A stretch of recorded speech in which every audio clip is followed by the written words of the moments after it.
ഇസ്രയേലിന്റെ കുറച്ച് key updates ആണ് നമ്മൾ നോക്കുന്നത്.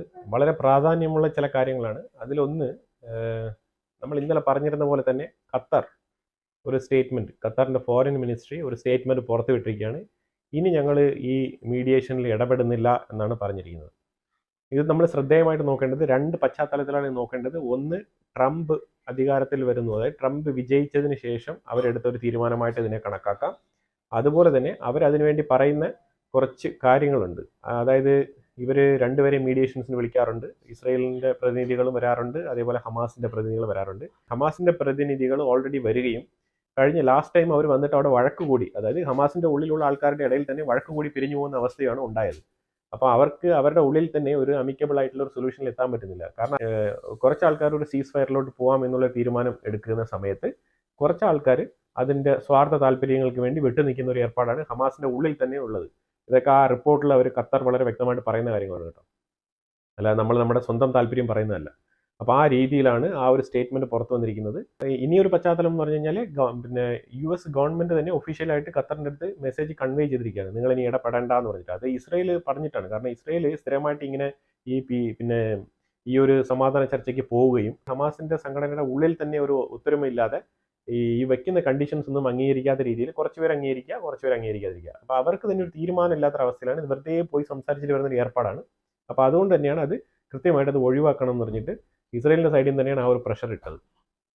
അത് ഒരു സൈഡിൽ നടക്കുന്നുണ്ട്. ഇനി അത് കൂടാതെ സൗദി അറേബ്യയുടെ ഒരു ലീഡർഷിപ്പിൽ അറബ് രാഷ്ട്രങ്ങളിലെ ലീഡേഴ്സിനെല്ലാം കൂട്ടി ഒരു മീറ്റിംഗ് അറേഞ്ച് ചെയ്തിട്ടുണ്ട്. അതും ട്രംപ് വിജയിച്ചതിന്റെ പശ്ചാത്തലത്തിലാണ് ഈ ഒരു മീറ്റിംഗ് അർജന്റായിട്ട് കൂട്ടിയിരിക്കുന്നത്.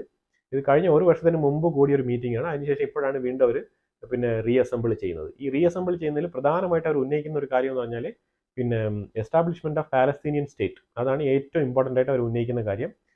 ട്രംപിന്റെ ഭരണകൂടം വന്നാൽ തന്നെ എങ്ങനെയാണ് നമ്മൾ അതിനെ ഈ പാലസ്തീനിന്റെ ഒരു വിഷയം വെച്ചിട്ട് കൗണ്ടർ ചെയ്യാം എന്നുള്ള നിലയിലാണ് അവരതിനെ നോക്കുന്നത്. അവരുടെ മീറ്റിംഗ് മിനിറ്റ്സിൽ ഇത് തന്നെയാണ് മെയിൻ അജണ്ടയായിട്ട് അവർ ചർച്ച ചെയ്തിട്ടുള്ള വിഷയം. ആ രീതിയാണ് നടക്കുന്നത്.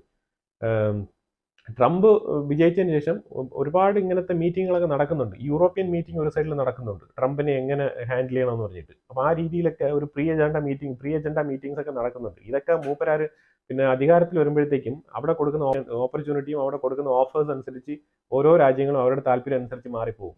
ഈ വക നടക്കുന്ന മീറ്റിംഗ്സ് ഒക്കെ വെറും അൽക്കുലത്തായിട്ട് മാറാനുള്ള സാധ്യതയാണ് നമുക്ക് മുന്നിൽ കാണാനുള്ളത്.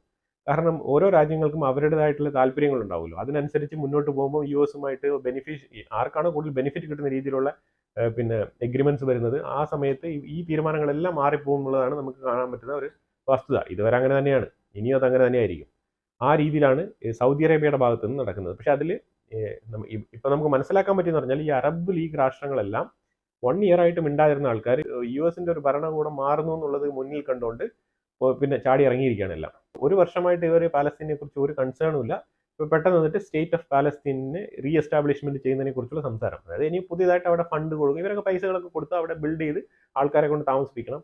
കാരണം ഈ പാലസ്തീനിൽ ഈ ഇസ്രയേലിന്റെ തൊട്ടടുത്ത് ഗാസ എന്ന് പറഞ്ഞൊരു സ്ഥലം നിലനിർത്തി പോകേണ്ടത് ഈ അറബ് ലീഗ് രാഷ്ട്ര തലവന്മാരുടെ കൂടെ ഒരു തന്ത്രമാണ്. കാരണം അത് അവരുടെ ഡിപ്ലോമസി അവിടെയാണ് വർക്ക് ചെയ്യുന്നത്. ഇസ്രയേലിനെതിരെ മാത്രമല്ല അത് സെറ്റ് ചെയ്യുന്നത്, ആ സെറ്റ് ചെയ്യുന്ന അജണ്ട US-നും കൂടെ ചേർത്തിട്ടാണ്. അതുകൊണ്ട് തന്നെയാണ് ആ ഒരു ഇത്. കാരണം ഒരു ഗ്ലോബൽ മുസ്ലിം അറ്റൻഷൻ കിട്ടണമെന്നുണ്ടെങ്കിൽ അവിടെ എപ്പോഴും ഒരു ഇരവാദം മുഴക്കാൻ ഒരു സംഭവം അവിടെ വേണം. അപ്പോൾ അത് നിലനിർത്താൻ വേണ്ടിയിട്ടാണ് ഇപ്പോൾ എല്ലാവരും കൂടെ ചേർന്ന് ഇങ്ങനെ ഒരു ഗ്രൂപ്പ് ഡിസ്കഷൻ ഉണ്ടാക്കിയിരിക്കുന്നത്. യമൻ ഒരു ഹൈപ്പർസോണിക് ബാലിസ്റ്റിക് മിസൈൽ അറ്റാക്ക് നടത്തിയിട്ടുണ്ട് ഇന്നലെ ഇസ്രായേലിന്റെ മേളിൽ. പക്ഷെ അത് ഹാഫ് വേയിൽ ഇന്റർസെപ്റ്റ് ചെയ്യപ്പെട്ടിട്ട് അതിന്റെ ഭാഗികമായിട്ടുള്ള സാധനങ്ങൾ താഴെ വീഴുകയും അവിടെ ഒരു ഫയർ ഉണ്ടായിട്ടുണ്ട്.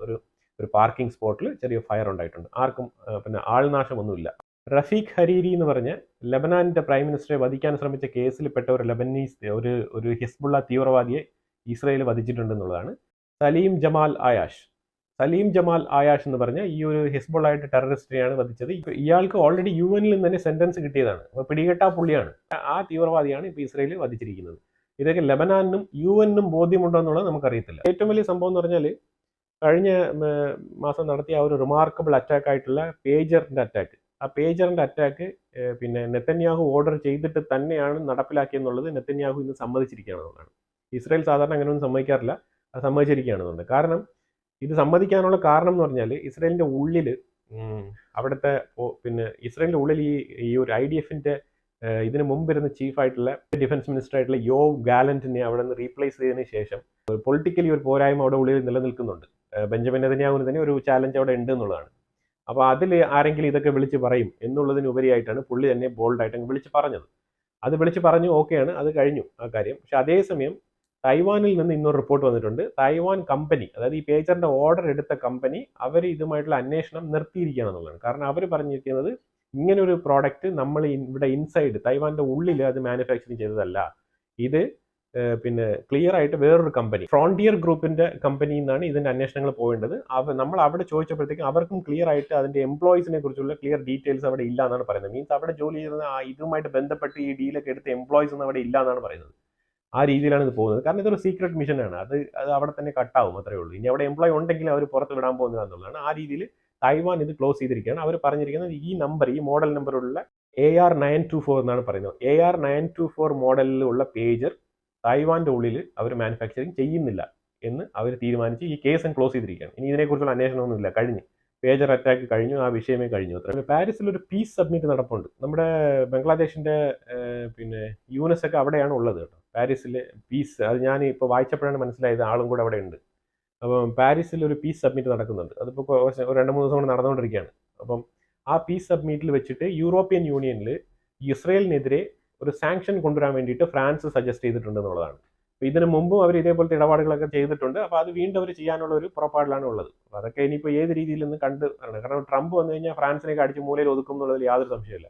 പിന്നെ യൂറോപ്യൻ യൂണിയന്റെ സാങ്ഷൻ അല്ലേ, അവർ തന്നെ സാങ്ഷൻ ഉണ്ടാക്കിയിട്ട് റഷ്യയിൽ നിന്ന് ഓയിലും ഗ്യാസും കിട്ടാതെ വെപ്രാളപ്പെട്ട് നടക്കുകയാണ്. ഇനിയിപ്പോൾ അതിൻ്റെ ഇടയ്ക്ക് ഇവരെന്ത് സാങ്ഷനാണ് ഉണ്ടാക്കാൻ പോകുന്നത് നമുക്കറിയത്തില്ല. യൂറോപ്പിൽ കിട്ടുന്ന പല സാധനങ്ങളും ഗ്ലോബൽ മാർക്കറ്റിൽ അവൈലബിൾ ആവും. അതിനൊക്കെ ഇസ്രായേലിന്റെ കയ്യിൽ അതിനൊക്കെ സൊല്യൂഷൻ ഉണ്ടാവും. ഈ കാണുന്ന ഒരു ഇമേജ് നിങ്ങൾ കണ്ടോളൂ. ഇത് ഏതാണ്ട് ഇത് ഹമാസിന്റെ സീക്രട്ട് റൂമിൽ വെച്ചിരുന്ന CCTV ക്യാമറയിൽ ഹാർഡ് ഡിസ്കിൽ നിന്ന് കിട്ടിയ ഒരു ഇമേജാണ്. ഇതിനകത്ത് സ്ഥിരമായിട്ട് ആൾക്കാരെ കൊണ്ടുവന്ന്, അതായത് ഈ പാലസ്തീനികളായിട്ടുള്ള ചെറുക്കന്മാരെ കൊണ്ടുവന്ന് ബ്രൂട്ടലി അവരെ ഹറാസ് ചെയ്യാണെന്നാണ്. അതായത് ഇവർ പറയുന്ന കാര്യങ്ങൾ ഒബേ ചെയ്യാനും, അത് എല്ലാവർക്കും ഇപ്പോൾ തീവ്രവാദ സംഘടനയിൽ പോകാനോ എല്ലാവർക്കും ഇത് രാജ്യത്തിന് വേണ്ടി ഫൈറ്റ് ചെയ്യാനൊന്നും താല്പര്യം ഉണ്ടാവില്ല. അത് ഓരോരുത്തർക്കും ഓരോ താല്പര്യം പോലെയാണ്. അപ്പോൾ അതേപോലെ തന്നെ അവിടുത്തെ കുട്ടികളും, ആ കുട്ടികളിൽ താല്പര്യമില്ലാത്ത കുട്ടികളെയൊക്കെ കൊണ്ടുവന്ന് നിർബന്ധമായിട്ട് ഇവന്മാർ ഈ ഫോഴ്സിൽ ചേരാൻ വേണ്ടിയിട്ട് കഠിനമായി കെട്ടിയിട്ട് പീഡിപ്പിക്കുന്നത്, തല താഴ്ത്തി കെട്ടിയിട്ടിരിക്കുകയാണ്.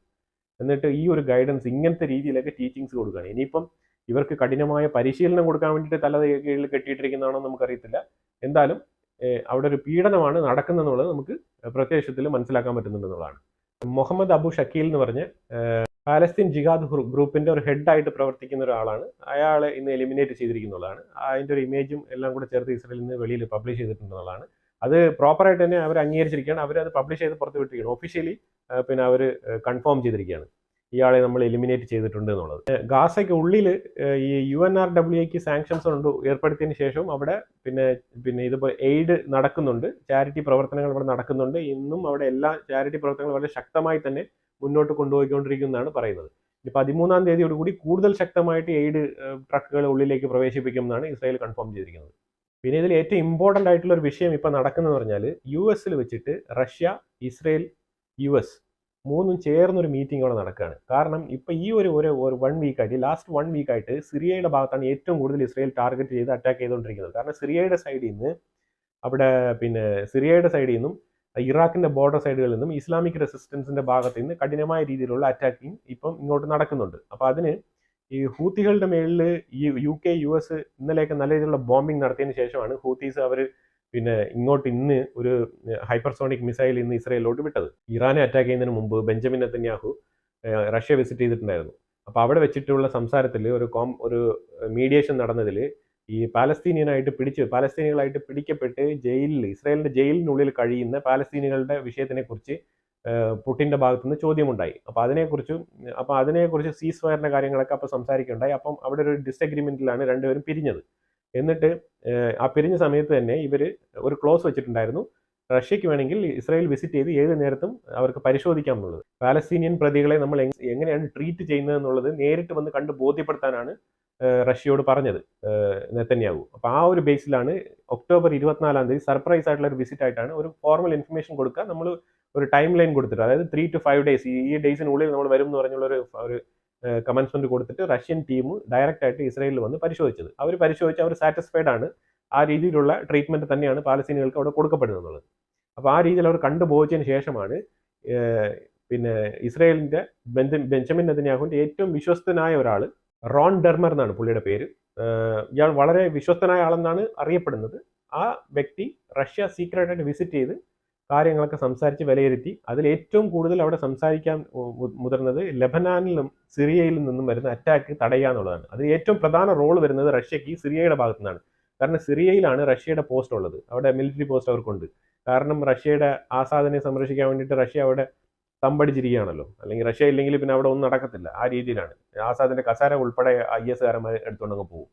അപ്പോൾ അതുകൊണ്ട് അവിടെ റഷ്യ ഉണ്ടല്ലോ. അപ്പോൾ റഷ്യയെ കൊണ്ട് ഒരു മീഡിയേഷന് വേണ്ടിയിട്ട് അവിടെ ശ്രമിക്കുന്നുണ്ടെന്നുള്ളതാണ്. അപ്പോൾ ആ രീതിയിലാണ് അവിടെ നടക്കുന്നത്. അപ്പോൾ അതിനെ ചൊല്ലി ഒന്നെങ്കിൽ സിറിയയുടെ ഭാഗത്ത് അല്ലെങ്കിൽ ലെബനാന്റെ ഭാഗത്തായാലും ബോത്ത് സൈഡിൽ മീഡിയേഷന് വേണ്ടിയിട്ടാണ് റഷ്യ ഇപ്പോൾ ഇറങ്ങിയിരിക്കുന്നത്. അപ്പോൾ റഷ്യ USA ഇസ്രയേൽ മീറ്റിംഗ് വളരെ തകൃതിയായിട്ട് നടക്കുന്നുണ്ടെന്നുള്ളതാണ് നമുക്ക് മനസ്സിലാക്കാൻ പറ്റുന്നത്. അതിലൂടെ ഇറാന്റെ സൈഡിൽ നോക്കിക്കഴിഞ്ഞാൽ അവർ കുറേ ബ്ലണ്ടറൊക്കെ പറയുന്നുണ്ട്. അതിനുശേഷം ഇപ്പോൾ OIC, organisation of Islamic countries, ആ OICയിൽ പിന്നെ ഈ പ്രശ്നങ്ങളെല്ലാം അവതരിപ്പിച്ച് അവിടെ നിന്നൊരു സൊല്യൂഷൻ ഉണ്ടാക്കാം എന്നുള്ള രീതിയിലാണ് ഇറാൻ ഇപ്പോൾ നിൽക്കുന്നത്.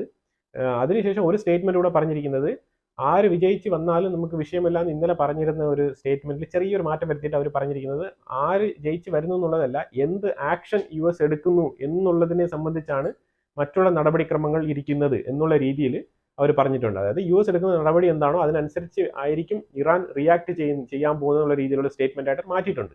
സ്റ്റേറ്റ്മെന്റുകൾ ദിവസം ദിവസം മയപ്പെടുത്തുന്നുണ്ട്. അത് നല്ലതാണ് ശരിക്കും പറഞ്ഞാൽ. പിന്നെ ഹിസ്ബുള്ളയുടെ ഭാഗത്ത് ഒരുപാട് റോക്കറ്റുകളും കാര്യങ്ങളൊക്കെ നശിപ്പിച്ച് പോയിട്ടുണ്ട്.